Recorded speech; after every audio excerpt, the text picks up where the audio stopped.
How to delete photos on Messenger from both sides. Hey everybody, welcome back to our YouTube channel. In today's video, you will learn how you can remove or delete the photos that you have sent from both sides. So without any further delay, let us jump right into the process.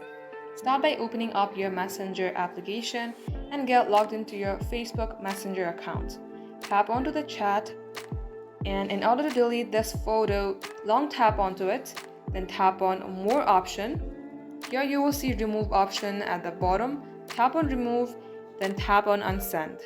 In case you would like to remove it only from your side, you can go ahead and tap on to Remove for you.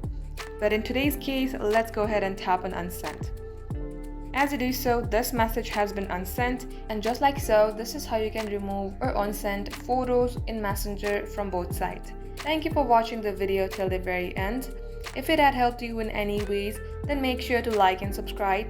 We will get back to you with more tutorials like this. In the meantime, stay updated.